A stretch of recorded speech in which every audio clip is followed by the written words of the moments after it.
What is a yield curve? Why does it flatten? Why does it invert? And what does this mean for the market? I'm H Invests and welcome to this video. So today we're going to be talking about yield curves. There was a video that I did recently, 5 ways to predict a stock market crash, which talks through some indicators that I think were really useful for potentially seeing whether there could be a correction in the market. And the yield curve was one of these. I understand it was a little bit technical, so I want to go through it in full detail so that everyone is up to speed on the channel and you guys can really get a good idea of what this yield curve is and why it flattening or inverting may be a bad sign for the economy. Okay, so bonds 101. I thought we'd just bring it back to basics, get everybody up to speed. A bond is a loan agreement between two parties. There's somebody who wants to borrow money, there's somebody who's happy to lend that money at a rate of interest, and boom, you have an agreement called a bond which is created. So a bond is issued with 3 key components. You've got price, you've got coupon payments, and you've got time to maturity. 2 of these factors make up the bond yield, as you can see on the screen. So the bond yield is basically just the sum of the yearly coupon payments divided by the price of the bonds. The bond yield effectively being the interest rate you get on your money. I think one thing that a lot of beginners don't understand is that these prices of these bonds can vary by supply and demand in the market, and it's actually the sum of the coupon payments that are fixed in the bonds. So then if you think about this fraction, you've got the sum of the yearly coupon payments being fixed, and that means that the yield on the bond determines by how the price of the bond is fluctuating, which is determined by supply and demand for that bond in the market. So if you see if the price of the bond going down, then the yield goes up. The price of the bond goes up, the yield goes down. They have this inverse relationship. So the third factor I mentioned, time to maturity. If the time to maturity on a bond is longer, so that's the amount of time until you get your money back, if that's longer, then the yield is usually higher, meaning people want to get paid more per year for holding that bond. Why would that be, do you ask? It's because of opportunity cost. Okay, so I've given the example of an interest rate raise with regards to opportunity cost. So if you think about it, if there's an interest rate raise, that's going to make existing bonds more valuable. If you bought a 6-month bond, it's not going to hurt your opportunity cost to hold that to maturity, boom, get your money back, move on to another bond with higher rates. If you are in a 10-year bond or a 20-year bond or even 30-year bond, it's going to take a lot longer for that to get to maturity, and there's a massive opportunity cost there since the rates have now been raised and you're able to, you would be able to otherwise use that money to invest in bonds with higher rates of interest. You might be asked, can you just sell your bonds to somebody else? Yes, you can, but basically what has happened is because the interest rates have gone up, that yield on that bond you already own is going to go up, but for you, because you bought at a higher price, your yield is still lower.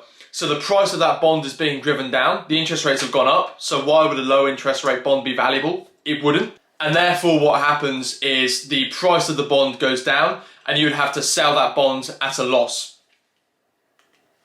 Okay, so how to read a yield curve. This was basically the slide that I had in the video about 5 ways to predict a stock market crash. So for this yield curve, we're looking at US Treasuries, which are bonds issued by the US government. And you can effectively see what the yield curve is on the left-hand side of the screen. One important thing to remember is that this is a snapshot taken in time. It's not a longitudinal graph. It's a snapshot at one point in time for all the different bonds with different maturities. So it's plotting the maturities against the yield. So today, what interest rate would I get for holding a 1-year bond? What interest rate would I get for holding a 5-year bond? Etc, etc. And you can see it's upward sloping. As I discussed on the last slide, you can see there's a positive correlation between yield and maturity. That's what we can see for this yield curve at this point in time. So this was taken in February of 2021. And you can also see this inversion. So this is what I wanted to explain about. So an inversion is where you don't see this positive upward trend on the yield curve. What you would see, this graph is measuring the spread between 1-year and 10-year bonds. And when that spread gets negative, it means that the 1-year bond up there is higher than the 10-year bonds. So the yield on those 10-year bonds is being driven down. And you can see in history when this is negative, when this graph is downward sloping and this figure between the 10-year and the 1-year is negative, you can see that below the red line, which is effectively at 0. And you can actually see that the inverted yield curve has predicted the past 7 recessions, which is very interesting because we saw one in August 2019.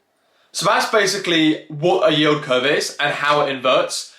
What I want to talk about now is why does this yield curve invert and how does this mean, how does this translate into there potentially being a recession on the rise. So I've used an example here, yield curve in August 2006. If we go back a slide, you can actually see we saw the negative yield curve here in August 2006 and it predicted the global financial crisis in 07, 08, 09.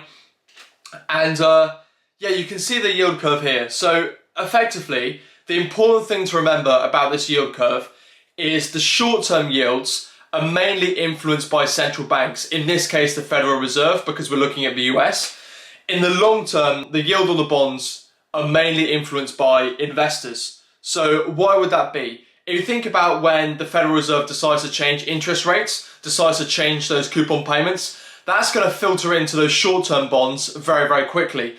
But the long-term bonds, it's going to take much longer for those new coupon payments to replace those old ones, because those old ones have still got a long time left to maturity. So that's why the Federal Reserve has more influence over the short-term bonds on the left-hand side of the curve, and on the right-hand side of the curve, the yield curve is much more influenced by investors. Okay, so what does that mean? If the yield curve is going down on the right-hand side, that's what we're seeing on inversion, it means investors are buying long-term treasuries, and that is what is causing the inversion. Why are investors buying the long-term treasuries? Effectively, investors will flock to US Treasury bonds when they're nervous about the market. That's what it is. So investors are nervous about the market. Investors have more control over the long-term curve. They'll go and buy US Treasury bonds. Because investors control the right-hand side of the curve much more than the left, this will drive the yield on the right-hand side of the curve down because demand and price for those bonds are going up, and hence we have an inverted yield curve. The other thing is that they also might be expecting a rate cut. Obviously, if you cut rates, then the existing bonds become much more valuable, and the central banks will cut rates in times of crisis to try and stimulate the economy. So investors might be forecasting that, and hence they'll go and buy bonds to kind of as a prediction that the Federal Reserve or whichever central bank you're using will cut the interest rate. So as I said, this pushes up the demand and the price of long-term bonds, which then drives the yield down, and we see yield curve inversion. So the key question here, why US Treasuries in times of fear? Why US Treasuries? What is it about them that investors want to buy when everything else is going crazy? Number one, the Fed is a central bank. It can print money whenever it needs to. It's got a lot of money that it can print. It can effectively print as much as it wants. And two, the US has an ability to tax a very wealthy population. The US is the largest economy in the world and it has a massive tax population it can use to fund. So effectively, the US government has got a lot of money from these two sources, and it makes it incredibly unlikely to default on its debt. So therefore, when everything's going crazy, you can go and buy into US government bonds and still get some kind of a yield. You can be pretty sure that your issuer, i.e. the US government, is going to pay you back, and all is fine. So we see this yield curve inversion. It effectively means that the risk of investing in other areas of the market outweighs the opportunity cost of holding long-term treasuries. So investors really think there's going to be some bearish sentiment on the market. They go in, they buy US treasuries, this pushes up the price, this drives the yield down, we see the yield curve inversion, and that is what is tending to predict a recession.